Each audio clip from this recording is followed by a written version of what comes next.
You're standing inside a landscape that should hold no surprises. Every layer has been named, measured, and taught in classrooms around the world. The walls are mapped, the trails are charted, and millions pass through believing nothing important is hidden anymore. But in a place carved by time itself, where cliffs fall for thousands of feet and light barely reaches the deepest corridors, the idea that nothing remains unseen is a dangerous assumption. And that raises a simple question. What if parts of this canyon were never as empty as they seem? For more than a century, the Grand Canyon has been treated as one of the most thoroughly studied places on Earth. Yet alongside official science, a second story has quietly persisted. Built from forgotten reports, restricted zones, missing data, and repeated claims that certain sections may hide something unusual. For years, scientists assumed the canyon had no large hidden structures, but some of the earliest reports suggested otherwise, and they were written as formal discoveries, not legends. That should have ended the debate. But then, in April of 1909, an article appeared in the Arizona Gazette describing a discovery deep within the canyon. An explorer named G.E. Kincaid claimed he had found a tunnel entrance high along a canyon wall while traveling by boat through Marble Canyon. According to the report, the tunnel led into chambers containing copper tools, ceremonial objects, inscriptions resembling Egyptian hieroglyphs, and human remains arranged in ritual positions. The article said the expedition was funded by the Smithsonian and overseen by a researcher called Professor S.A. Jordan. It was written in a factual tone, without dramatic language, and then it disappeared. No follow-up, no artifacts, and the Smithsonian later denied any such expedition existed. But what they didn't expect was that this would only be the beginning. To understand why the story never fully went away, you have to go back to when humans first began trying to explain what this canyon really is. Long before satellite maps and geological surveys, travelers moving through the region encountered sheer walls that rose like artificial fortresses, with alcoves and dark openings that could not be reached without climbing. Some were natural caves. Others, people believed, looked too straight, too square, too smooth. Early explorers wrote of hidden chambers and sealed passages, but without equipment, they could not verify what they saw. And that uncertainty stayed buried alongside the rock. For years, scientists assumed that if something large and artificial existed, it would be impossible to hide in a place this studied. But the canyon stretches for more than 270 miles, reaches depths over a mile, and contains countless side canyons and sheer vertical faces that are nearly impossible to access. Some walls drop the height of 3 Empire State Buildings, stacked end to end. Some plateaus sit higher than commercial aircraft cruising altitudes during short regional flights. And that's where the real problem begins. Because size works both ways. The same scale that makes the canyon famous also makes complete inspection almost impossible. From above, cliffs look solid. From below, walls block visibility. Most surveys focus on trails, rims, and known caves. For years, people believed satellite images could see everything. But in reality, steep vertical walls and shadowed recesses can defeat even modern sensors. So while maps look complete, some regions remain effectively invisible to routine observation. Here's where the science becomes important, and simpler than it sounds. The canyon's rock layers formed like stacked books over hundreds of millions of years. Some layers dissolve easily, forming caves. Others are hard and resistant, less likely to collapse into large chambers. For a long time, scientists assumed massive hollow networks could not form inside these harder layers.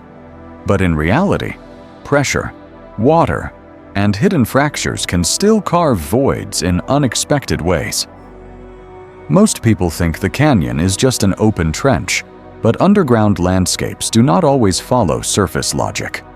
But that's when things became strange. In the mid-1990s, geological survey teams conducting acoustic resonance testing near Marble Canyon detected rhythmic subsurface vibrations. The signals did not match groundwater flow or known tectonic patterns. Internal summaries obtained later through public records described low-frequency pulses coming from beneath solid rock at depths that did not align with fault systems or volcanic structures.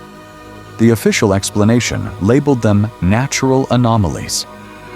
No long-term monitoring followed, and that raised a much bigger question. If it was nothing unusual, why stop looking? Around the same time, hikers and river guides began reporting unnatural openings in canyon walls, some appearing rectangular and positioned hundreds of feet above the canyon floor. In one case, a river guide said he photographed a square opening near a restricted area along the north rim. When he later tried to retrieve the image, it was gone, and satellite imagery showed nothing at that location. Was it lost, altered, or misinterpreted? No one could say. But similar reports continued, and that's when researchers started paying attention to access maps. Some canyon zones have been restricted for decades. Officially, these closures protect fragile ecosystems and culturally sensitive sites, and in many cases, they also reduce danger from rockfall and unstable geology. But early Park Service maps from the 1920s named clusters of formations after Egyptian and South Asian deities: Isis Temple, Tower of Ra, Buddha Cloister, Temple of Osiris. Geologists say surveyors often used dramatic names to label dramatic features. Others ask why such specific mythological references appear grouped together. For years, scientists assumed the names were meaningless labels, but the clustering continues to raise eyebrows. Then there are the disappearances. Most missing hikers in the canyon are lost to heat, falls, or exhaustion. But a small number of cases occurred within a narrow geographic corridor near restricted zones. In several, GPS signals reportedly failed before contact was lost. Search teams found campsites, but no signs of falls or animal attacks. Officials say coincidence and terrain explain the pattern. But in one documented case from the late 1980s, a geology student radioed that he had found what looked like a carved opening in a rock face before communication ended. Extensive searches found nothing. No evidence linked the disappearance to underground structures. But the timing added to local speculation. And that leads to one of the most persistent physical structures connected to these stories. Some former park employees speak of a sealed zone, known unofficially as Section 7G. In the 1950s, a tall concrete barrier was built directly against a canyon wall in that area. Official records say it stabilizes an unstable rock face. Aerial photographs confirm military engineering units assisted with construction, though documents list it as geological containment, not security. But ground-penetrating radar tests conducted nearby in the early 2000s reportedly detected large subsurface voids behind the barrier. A brief technical reference to those findings later disappeared from circulation. Subsequent records requests produced no further data. And that raised another belief break. For years, people assumed restricted meant fragile, but some closures may also mean unexplained. So what, if anything, has actually been found? The first confirmed discovery is not tunnels, but vibration. Those low-frequency pulses beneath Marble Canyon do not fit known underground water systems or fault movement. Experts were surprised because such rhythms usually require large, hollow spaces to resonate. Yet no cavern systems of that scale are documented in those rock layers. It didn't prove hidden chambers, but it did confirm something underground behaved differently than expected. The second discovery comes from mapping. Independent analysts examining satellite elevation and LiDAR data noticed rectangular gaps in terrain measurements along the North Rim corridor. Most are likely data errors caused by shadows or processing limits. But when those blank zones were compared with long-standing restricted areas, some overlaps appeared. Most people think missing data is just technical noise, but in reality, consistent overlap between closures and measurement gaps is unusual, and that forced researchers to admit the maps are not as complete as they appear. And the third discovery is older than any survey. Indigenous oral histories describe the canyon as a place of emergence.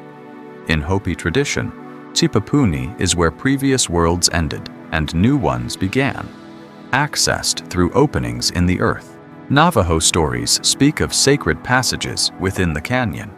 Anthropologists caution these are symbolic traditions, not literal architectural descriptions. But they also acknowledge these stories predate modern exploration by centuries. Experts were surprised not because the stories exist, but because they describe access points in specific regions now partially restricted, raising uncomfortable questions about what early inhabitants may have known. So why does any of this matter? Because the canyon is more than scenery. It is a record of nearly 2 billion years of Earth's history laid bare in stone. It teaches climate psychology.